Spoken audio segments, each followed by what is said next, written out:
नमस्कार, आप देख रहे हैं यूथ इंडिया एंड टीवीआर में हूं आपका दोस्त राजा पांडे।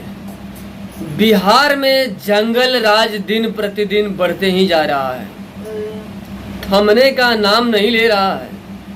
कहीं मर्डर तो कहीं लूट फाट होता है, कहीं हक मांगने पर गोली मार दिया जाता है।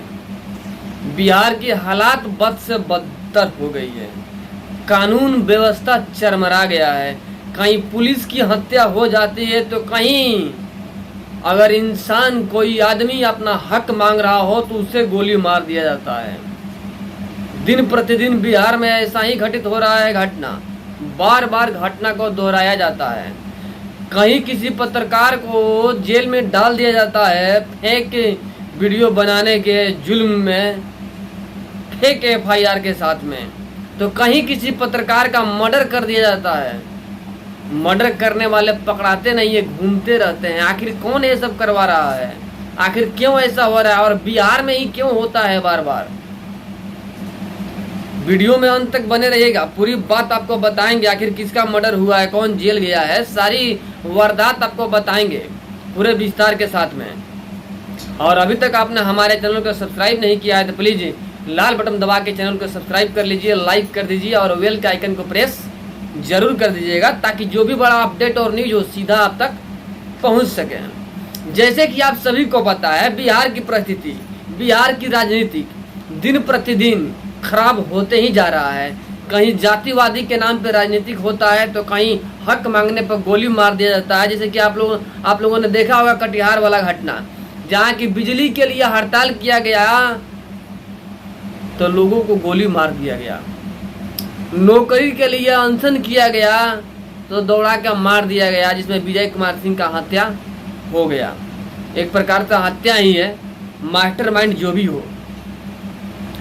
दूसरी तरफ अगर कोई हक के लिए बोलता है, मजदूरों का आवाज बनता है, किसानों का आवाज बनता है, बिहार की कमियां दिखाता है, करप्ट लोगों का नाम रखता है, चैलेंज करता है, तो उसे जेल में डाल दिया जाता है। हकीकत बताने की कोशिश करता है तो उसे जेल में डाल दिया जाता है। बिहार की हालात यह है, बिहार की राजनीति की हालात यह है। आप हमारे हिसाब से चलिए। अगर बिहार में रहना है, बिहार के बारे में दिखाइएगा तब बिहार में अस्थिरता नहीं रह पाएगा, यानी आपको जेल में डाल दिया जाएगा।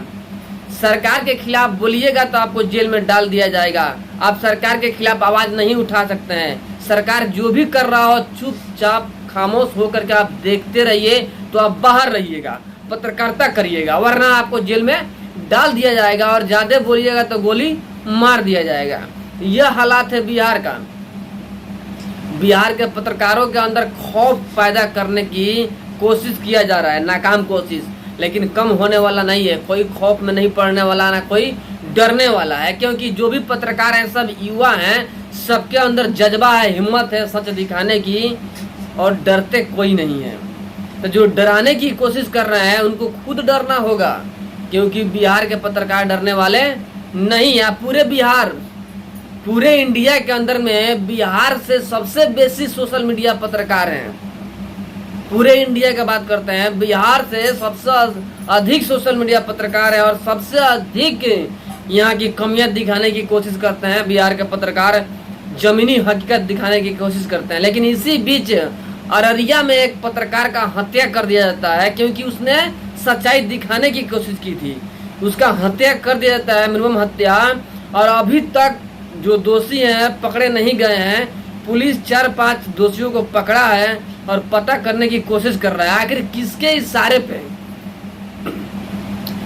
इशारे पे एक पत्रकार का मर्डर होता है। आवाज क्यों न उठाए पत्रकार? आवाज उठाएगा तो आवाज बंद कर दिया जाएगा। यह हालात बिहार में है।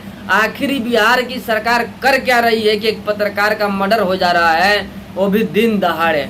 अररिया का पत्रकार का मर्डर हो गया दिन दहाड़े, और पुलिस अभी तक कामयाब नहीं हो पाई है। अभी तक जो दोषी है वहां तक पहुंच नहीं पाई है। अगर दोषी तक पहुंचे तो पता चलेगा कि कोई दोषी बहुत ही बड़ा कोई नेता है, जिसके बारे में जो पत्रकार ने बोल दिया और उसका हत्या करवा दिया गया। ऐसे भी बिहार का हालात ऐसे ही है।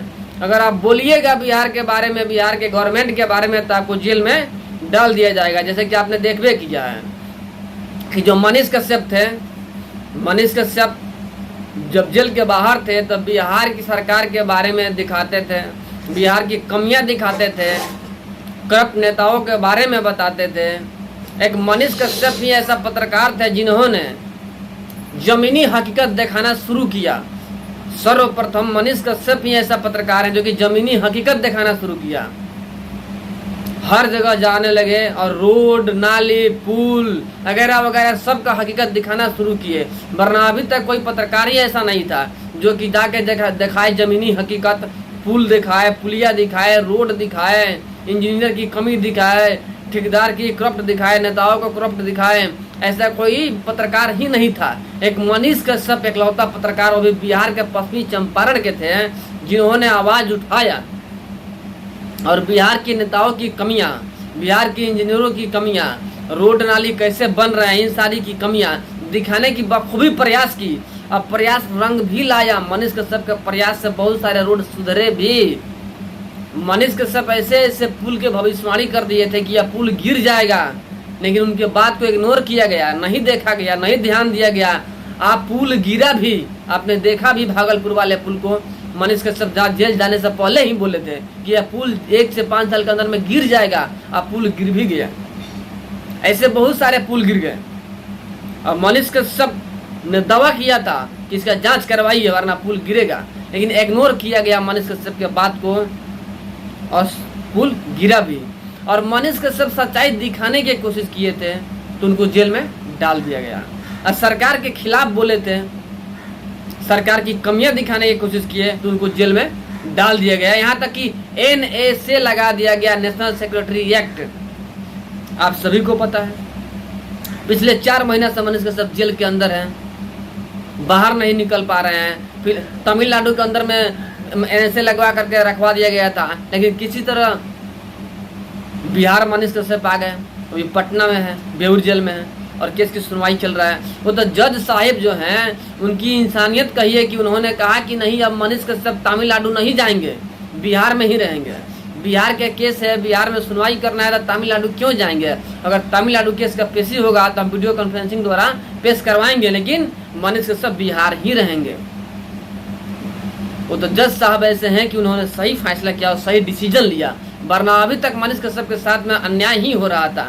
लेकिन अब न्याय के तरफ सीढ़ी बढ़ रहा है, अब इंसानियत सामने आ रहा है और मनीष कश्यप के जितने समर्थक हैं उनका मेहनत, उनकी दुआ रंग ला रही है और मनीष कश्यप सफल हो रहे हैं, उनकी रास्ता सही हो रहा है। बाहर आने के लिए जो प्रयास जारी है वो सही जा रहा है। यानी मनीष कश्यप बहुत जल्द से बाहर आ जाएंगे, क्योंकि बहुत जल्द उनकी सुनवाई होने वाला है। 2-3 हफ्ता में NSA पे भी सुनवाई होने वाला है और मनीष कश्यप NSA में बरी हो जाएंगे, क्योंकि कोई चार्जशीट दाखिल ही नहीं हुआ है अभी तक। दाखिल करना पड़ेगा, कोर्ट बोल दिया है, समन भी भेज चुका है तमिलनाडु सरकार को, सेंट्रल गवर्नमेंट को, कि आप जाकर दीजिए, चार्जशीट दीजिए। तो NSA क्यों लगा? साबुत कोई पेश होने वाला नहीं है, क्योंकि NSA तो गलत तरीका से लगाया गया था मनीष कश्यप के ऊपर दुश्मनी साधने के लिए, पर्सनल हम के चक्कर में, हम बड़ा तो हम बड़ा, इस चक्कर में। यानी आपने स्पष्ट रूप से देख लिया, जान लिया कि बिहार के सच्चाई दिखाइएगा, सही बोलने की कोशिश कीजिएगा तो जेल में डाल दिया जाएगा, और उससे भी ज़्यादा हुआ तो आपका मर्डर कर दिया जाएगा, जैसे कि अभी अररिया के पत्रकार के साथ में हुआ है, जो कि बहुत ही बड़ा नाइंसाफी है। सरकार को एक बड़ी कदम उठाना चाहिए, सेंट्रल गवर्नमेंट को। अगर पत्रकार का कोई बाल बका करता है तो उसे आजीवन कारावास होना चाहिए। पत्रकार लोकतंत्र का चौथा स्तंभ होता है और पत्रकार का पूरा छूट होता है बोलने का। पत्रकार नहीं बोलेगा, आवाज नहीं उठाएगा तो कौन उठाएगा? देश तरक्की कैसे करेगा? तरक्की, देश तरक्की करने के लिए अपोजिशन पार्टी और पत्रकार जरूरी होता है, अहम भूमिका रखता है। इसलिए पत्रकार के साथ में नाइंसाफी नहीं सही जाएगी। सरकार को चाहिए कि एक बड़ा कानून बनाए, बहुत ही अच्छा कानून बनाए, जिसमें प्रावधान हो कि पत्रकार के ऊपर कोई भी NSA वगैरह वगैरह या FIR नहीं होगा। अगर पत्रकार गलत है तब तो होगा, लेकिन पत्रकार अगर सही दिखा रहा है पूरा घूम घूम करके, तो उसके ऊपर कोई FIR नहीं होनी चाहिए। अगर कोई पत्रकार को कुछ कह रहा है तो उसके ऊपर FIR होनी चाहिए। ऐसा कानून बनना चाहिए, अगर पत्रकार का कोई मर्डर करवा रहा है तो उसे भी फांसी की सजा होनी चाहिए। यानी पत्रकार को पूर्णतः छूट होनी चाहिए बोलने का।